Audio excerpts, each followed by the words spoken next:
வணக்கம் நண்பர்களே, இன்றைக்கி நம்ம ரொம்ப டேஸ்டி யம்மி அண்ட் கம்ஃபர்ட்டிங்கான ஒரு கஞ்சி ரெசிபி பார்க்க போகிறோம்.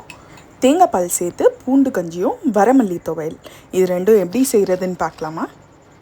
ஒரு ப்ரெஷர் குக்கரில் 200 கிராம் அரிசி, ஒரு கைப்பிடி அளவு சிறுபருப்பு இதெல்லாம் சேர்த்து நல்லா தண்ணி ஊற்றி ஒரு 2-3 தடவை வாஷ் பண்ணி எடுத்துக்கோங்க.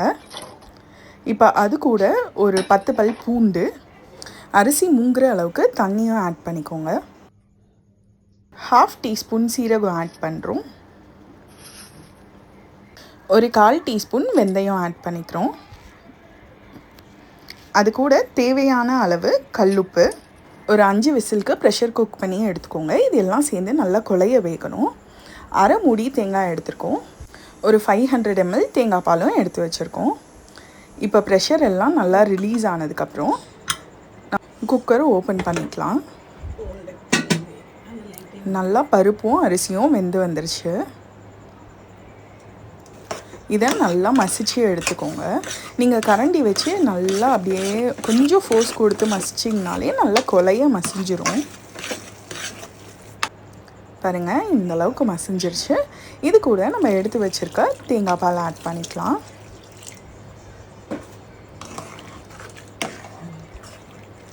இந்த டைமில் நீங்கள் உப்பும் செக் பண்ணிவிட்டு உங்களுக்கு தேவையான அளவு நீங்கள் ஆட் பண்ணிக்கணுன்னா பண்ணிக்கலாம்.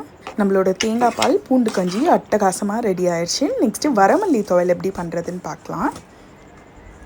ஒரு 7 காஞ்ச மிளகாய் எடுத்துருக்கோம்.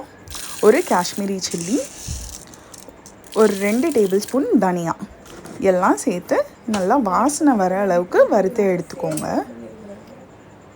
இதை சும்மா நீங்கள் ட்ரை ரோஸ்ட் தான் பண்ண போகிறீங்க. அந்த தனியாக லைட்டாக பொடியிற சவுண்ட் வரும், அதோடு ஆஃப் பண்ணிக்கோங்க. இப்போ ஒரு பத்தை தேங்காய் எடுத்துக்கிறோம். ஸ்மால் பீஸாக கட் பண்ணிவிட்டு அது கூட ஒரு 1/4 டீஸ்பூன் சீரகம், கருவேப்பிலை, ஒரு 2 இனுக்கு கருவேப்பிலை போட்டுக்கோங்க. நெல்லிக்காய் சைஸில் புளி எடுத்து வச்சுருக்கோம், அதை சேர்த்து அது கூட ஒரு 3 பல் பூண்டு தோலோடு ஆட் பண்ணிக்கோங்க. இதுக்கு தேவையான அளவு உப்பு, கல்லுப்பு ஆட் பண்ணிக்கோங்க. இப்போ டேஸ்ட் நல்லா என்ஹான்ஸ் பண்ணும்.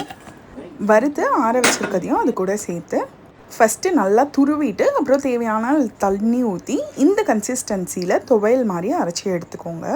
நம்மளோட சூப்பரான வரமல்லி துவையலும் ரெடி ஆயிடுச்சு. இந்த பூண்டு கஞ்சி கூட இந்த வரமல்லி துவையலும் சேர்த்து சாப்பிட்டிங்கன்னா ரொம்ப ரொம்ப அவுட்ஸ்டாண்டிங்கான காம்பினேஷனாக இருக்கும். கண்டிப்பாக ட்ரை பண்ணி பாருங்கள். இந்த ரெசிபி உங்களுக்கு பிடிச்சிருந்துன்னா ரெட் ஹார்ட்டில் கமெண்ட் பண்ணுங்கள். உங்களை நெக்ஸ்ட் வீடியோவில் பார்க்குறேன். நம்ம சேனலையும் மறக்காமல் சப்ஸ்கிரைப் பண்ணிக்கோங்க. பாய்.